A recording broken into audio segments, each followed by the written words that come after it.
అధికారంలోకి వచ్చిన తర్వాత మీ అందరికీ తెలియంది కాదు, అధికారంలోకి వచ్చిన తర్వాత విర్రవీగే ప్రభుత్వాన్ని మనం చూసాం.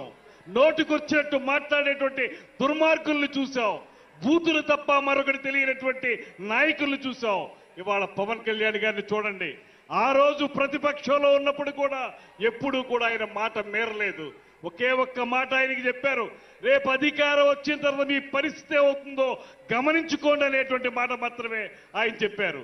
ఇవాళ అధికారంలోకి వచ్చిన తర్వాత మీరు చూస్తా ఉన్నారు, కీలకమైన శాఖలు పంచాయతీరాజ్ శాఖ కానీ, అటవీ శాఖ కానీ, నీటిపారుదలకు సంబంధించినటువంటి జల్ జీవన్ మిషన్ కానీ, ఇటువంటి అంశాలు ఉన్నటువంటి మంత్రిత్వ శాఖలో నిరంతరం కూడా వాటిని ఏ రకంగా ప్రజలకి చేరువుగా తీసుకురావాలి, ఏ రకంగా వాటి ద్వారా పేద ప్రజల కంట కన్నీరు తుడవాలనేటువంటి తపనతోటి నిరంతరం ఆలోచించేటువంటి వ్యక్తి శ్రీ పవన్ కళ్యాణ్ గారు.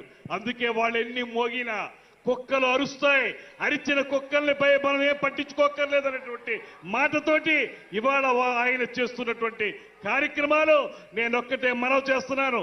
ఇంకా విర్రవీగుతున్నటువంటి వైసీపీ నాయకులకి ఒకే ఒక్క మాట చెబుతున్నాను, మీరు కార్పొరేటర్కి ఎక్కువ, ఎమ్మెల్యేకి తక్కువ అన్నారు. ఇవాళ నేను చెప్తా ఉన్నాను, మీ తండ్రి రాజశేఖర్ రెడ్డి కాకపోతే నువ్వు కనీసం కౌన్సిలర్ కూడా అయి ఉండేవాడు కాదనేటువంటి మాటని ఈ సందర్భంగానే మనం చేస్తున్నా. ఆయనకున్నది ఏనాడు కూడా తన వెనకున్నటువంటి వ్యక్తుల గురించి ఆయన ఏనాడు రాజకీయాల్లో ముందుకు వెళ్ళలేదు. తన ముందున్నటువంటి ప్రజానీకాన్ని, తన వెంట నడుస్తున్నటువంటి జన సైనికుల్ని దృష్టిలో పెట్టుకునే ఆయన రాజకీయాన్ని నడిపారు.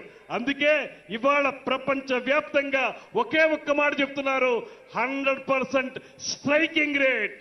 నిలబెట్టిన 21 సీట్లు 21 సీట్లు నెగ్గటం, నిలబెట్టిన 2 ఎంపీ సీట్లు 2 నెగ్గడం అంటే రాష్ట్ర రాజకీయాల్లో కాదు, జాతీయ రాజకీయాల్లో కాదు, ప్రపంచ రాజకీయ చరిత్రలోనే ఈ రకమైన రికార్డు మరే పార్టీకి, మరే రాజకీయ విధానానికి లేదనేటువంటి మాటని ఇవాళ ముక్త కంఠంతో అందరూ